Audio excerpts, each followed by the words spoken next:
जबलपुर के लाडगंज थाना क्षेत्र में होटल में कमरा नहीं मिलने पर कर्मचारी को धमकाने और अगले दिन जान से मारने की नीयत से 2 राउंड फायर करने के मामले में पुलिस ने 5,000 रुपए के इनामी आरोपी कुणाल पटेल को गिरफ्तार कर लिया है। पुलिस ने उसके कब्जे से वारदात में प्रयुक्त पिस्टल, एक कारतूस और बाइक बरामद की है। पुलिस के अनुसार 26 जुलाई को कुणाल पटेल होटल में लग्जरी कमरा लेने पहुंचा था। कमरा नहीं मिलने पर उसने खुद को छोटू चौबे का आदमी बताते हुए कर्मचारी शिवम अग्रवाल को धमकी दी। अगले दिन 27 जुलाई को वह अपने साथी सनी के साथ रानीताल गेट नंबर 1 के पास पहुंचा और शिवम से गाली गलौज करना शुरू कर दी और 2 राउंड फायर करके फरार हो गया। ये थाना लाडगंज अंतर्गत दिनांक 28 जुलाई को रानीताल के पास में एक अवलोकन होटल है, वहाँ पे ये जानकारी प्राप्त हुई पुलिस को कि एक कुणाल पटेल नामक व्यक्ति के द्वारा वहाँ पर एक लग्जरी रूम की डिमांड की गई थी और वो नहीं देने पर वहाँ पर फायरिंग की गई, जिसके बाद पुलिस वहाँ पर मौके पर पहुंची और पुलिस को देख के वो व्यक्ति भाग गया था, जिसकी उपरांत थाना लाडगंज में अपराध पंजीबद्ध किया गया BNS 109 के तहत में और 296 और 35 BNS के तहत में। लगातार पुलिस अपने प्रयासों से इसकी खोजबीन कर रही थी। प्रारंभिक जानकारी ये प्राप्त हुई कि कुणाल पटेल छोटू चौबे गैंग का एक सक्रिय सदस्य है और उसी के साथ उठना बैठना इसका हमेशा रहा है और वारदातें करते रहे हैं पूर्व में भी।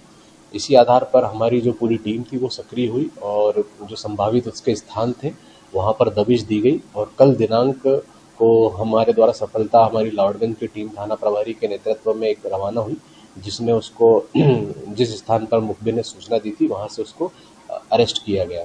अरेस्ट करने उपरांत जब उससे पूछताछ की गई तो पूछताछ में उसके पास से घटना में प्रयुक्त की गई पिस्टल और एक जिंदा कारतूस बरामद किया है। पूछताछ में उसके द्वारा बताया गया है कि वो छोटे चौबे गैंग का सक्रिय सदस्य है और हमने इसकी सोशल मीडिया अकाउंट्स को भी ट्रेस किया है, उसमें भी इसके पर्याप्त साक्ष्य प्राप्त हुए हैं। उसी आधार पर इसकी गिरफ्तारी की जाकर आज न्यायालय में पेश किया जाए। लगातार लाडगंज वो इस समय पिस्टल और कट्टों की कार्रवाई पर सफलता नहीं लगभग कैसे कितने ही घंटे और कितनी पिस्टलें पकड़ी? ये निश्चित तौर पर विगत 1 माह में हमारी लाडगंज की टीम और हमारे द्वारा लगातार इस विषय पर प्रयास किए जा रहे थे कि शहर में दहशत फैलाने वाले गैंग को ट्रेस किया जाए और हमारे पुलिस अधीक्षक महोदय का भी स्पष्ट निर्देश रहा है इसमें हमारे वरिष्ठ अधिकारियों का कि इस पर कड़ाई से कार्रवाई की जाए। उसी के तहत हमने अलग अलग टीमें गठित करी और पिछले 1 माह में लगभग हमारे द्वारा 10 पिस्टलें जो देशी बनाई गई हैं उनको और देसी कट्टों को जब्त किया गया है और ये कार्रवाई लगातार आगे भी जारी रहेगी। सभी अपराधियों को स्पष्ट संदेश है जबलपुर पुलिस का कि जो भी दहशत फैलाने का और अवैध रूप से लोगों को डराने धमकाने और अवैध गतिविधियों में सम्मिलित पाया जाएगा, हमारी टीम बिल्कुल बेझिझक उनके खिलाफ कार्रवाई करेगी और उनको गिरफ्तार करेगी। सर, इनके सूत्र जो है जहाँ से इनको ये पिस्टलें मिल रही हैं, कारतूस मिल रहे हैं, उन तक पुलिस कब तक पहुँचेगी और कैसी करेगी?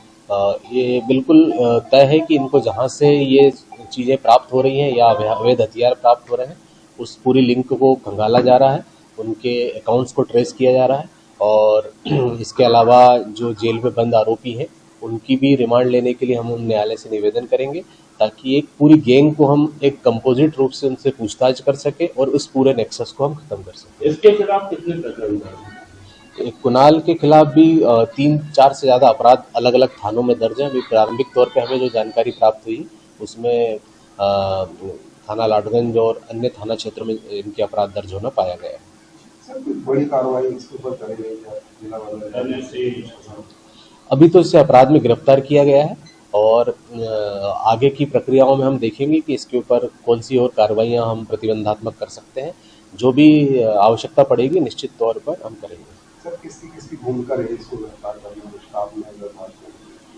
इस पूरे घटनाक्रम के बाद जो टीम गठित की गई थी उसमें थाना लाडगंज के थाना प्रभारी, उप निरीक्षक नादोनिया, इसके अलावा कांस्टेबल और हेड कांस्टेबल पंकज हुलेश और यहाँ के जो 2IC हैं मनोज, इसके अलावा ASI राजेश वर्मा, ये सभी की महत्वपूर्ण भूमिका रही है।